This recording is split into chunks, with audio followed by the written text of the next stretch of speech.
Pendidikan yang ditempuh Wakil Presiden RI Gibran Raka Buming Raka tengah menjadi sorotan. Bahkan pakar telematika Roy Suryo menuding Gibran pernah bersekolah di SMA Santo Yusef Solo, Jawa Tengah. Terkait hal tersebut, Kepala Sekolah SMA Santo Yusef Solo, Bruder Yohanes Sudarman, membantah Gibran pernah bersekolah di sana. Berdasarkan data buku siswa SMA Pengudi Luhur Santo Yusef Solo, tidak pernah ada nama Gibran Raka Buming Raka yang tercatat sebagai siswa di sekolah itu. Kepala SMA Santo Yusef Solo pun juga menyatakan kesiapannya memberikan keterangan di persidangan jika diperlukan. Benar-benar tidak sekolah di SMA Pengudi Santo Yusef dan pihak sekolah punya data dan bukti yang konkret yang bisa dibuktikan oleh siapapun. Apabila dibutuhkan oleh pengadilan, saya siap sedia untuk memberikan kesaksian demi nama baik sekolah SMA Pangdulur Santo Yosef Surakarta. Menurut saya, jadi keterbukaan publik aja. Dan saya sih yakin Mas Gibran sekolah SMA-nya lulus. Cuma yang menjadi masalah itu Mas Hendri, apakah yang di Singapura dan di Australia itu setara dengan SLTA? Itu kan yang kemudian itu jadi pertanyaan bagus sekali. Makanya kalau saya sih begini, kan Mas Gibran itu kalau menurut saya distrust dari masyarakat itu bukan tentang ijazah, tapi tentang kualitas. Nah, saya pernah menyarankan Mas Gibran kuliah lagi aja S2.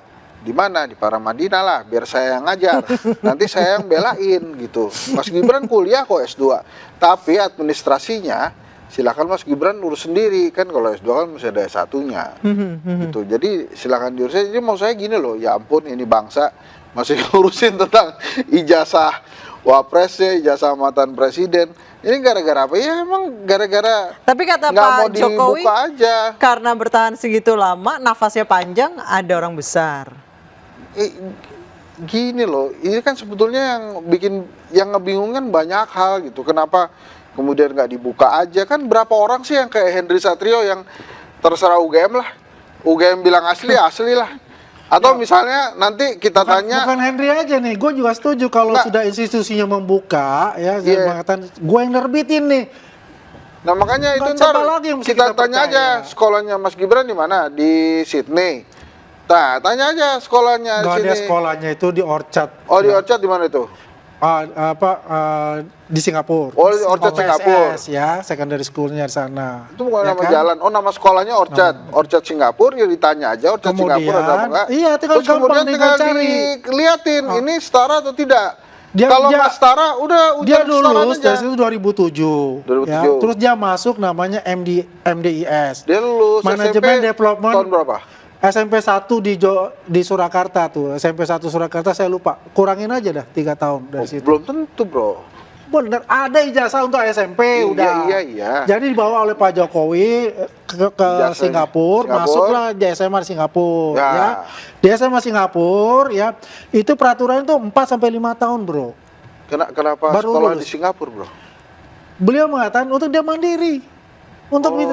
Kalau lu orang kaya juga lu pasti kirim anak lu ke luar negeri juga, nggak mungkin kan? Enggak, Bro, gue justru mengutamakan nilai-nilai keindonesiaan buat anak gue. Perlu juga untuk itu. Dan gua rasa juga coba dia belajar di luar negeri, apakah nilai-nilai keindonesiaannya hilang? Sebetulnya sekolah di Indonesia juga bisa mandiri, Bro. Ya semua bisa mandiri, tapi kan ini persepsi dari orang tua, Bro.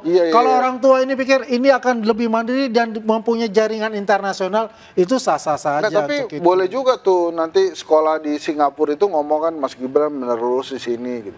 Ya makanya tuh KPU kalau gini sih gampang, kita tanya aja DKPP ya, bisa nggak ini dimasukkan dalam satu kajiannya DKPP misalnya, perlu nggak diperiksa nih mereka para komisioner, serahkan aja DKPP untuk bisa terang benderang kan. Kalau perlu juga periksa aja mereka punya rekening-rekening. Maksudnya, kan seperti itu maksudnya gitu. Bang Kalau Aswan, mau terang benderang. Maksudnya Bang Aswan nih KPU ini salah nih sekarang nih. Bukan masalah salah, ini kan jadi ada polemik, ada polarisasi di sini, Bos. Ini untuk tapi menurut polemik Bang ya? Aswan, apakah ini KPU ini memang sudah salah jalan nih dalam hal ini? Nah begini, kalau dilihat ya, saya nggak mau nyalahkan KPU, kan ini independen. ya. Oh, gitu. Perjalanannya dia membuat suatu produk itu, apakah ada konsultasi dengan DPR? Nah itu katanya tidak konsultasi katanya Komisi Menurut 2. itu kan nggak ada, karena ada dari Komisi 2 nggak ada. untuk Berarti bicara salah dong, masukin 16 KPU-nya ini. salah dong, kan nggak Ya usah. Iya kan? jadi pertanyaan emang bisa. Nah, makanya sekarang menurut saya kalau itu ada indikasi-indikasi seperti itu, ya misalnya katakanlah kalau di kedokteran itu malpraktek misalnya gitu, ya silakan DKPP melihat apakah ini sesuai dengan kajian-kajiannya, apakah ini sesuai dengan produk-produk yang memang menurut aturan negara. Kan Sebetulnya gitu. pertanyaannya udah ada kajiannya emang. Nah, kita kan nggak tahu ini kan independen dan tidak pernah dipublikasikan Ya juga itulah kan misalnya makanya kayak gitu. maksud saya ini peraturan kagak apa-apa, baik-baik aja, ngapain Ya. diubah-ubah. Kenapa sih iseng banget gitu loh? Kan ada maksud saya kenapa KPU itu nggak nggak konsentrasi gimana caranya demokrasi di Indonesia itu lebih baik pelaksanaannya. Saya setuju, bro. Kenapa Saya kemudian setuju ini untuk ada itu. peraturan biasa-biasa aja terus dipakai dulu? Atau gini Mas Hendri, KPU kan pemilu itu masuk 2029. Ya.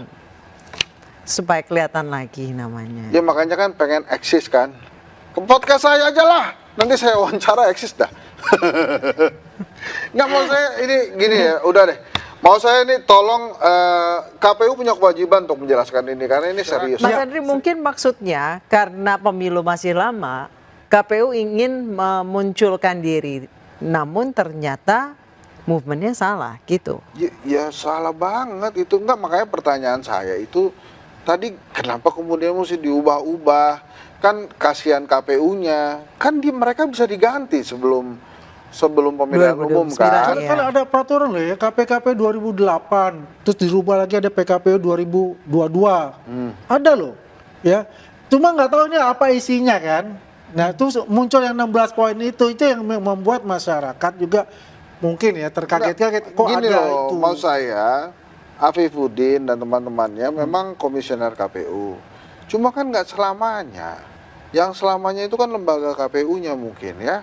Dan lembaga KPU ini kan lembaga yang dipercaya oleh publik, dipercaya rakyat menyelenggarakan pemilu. Yes. Kalau mereka kemudian mengeluarkan aturan-aturan yang membuat pertanyaan-pertanyaan publik yang ujung-ujungnya adalah distrust kepada lembaga ini, kan kasihan KPU-nya. Maka pemilunya akhirnya ujung-ujungnya tidak bisa dilaksanakan dengan baik karena selalu ada kecurigaan bahwa KPU-nya didomplengin lah, KPU-nya Sebenarnya KPU itu ada kasihan loh, tiap pemilu mereka adalah yang bekerja paling keras, yang bergadang paling lama. Enggak, kita nggak perlu kasihan, mereka dibayar untuk itu Iya, kan. betul. Nggak perlu kasihan. Profesionalismenya ada di Iya, situ. kalau nggak mau ya ngapain juga jadi komisioner KPU. Iya, profesionalismenya ada di situ.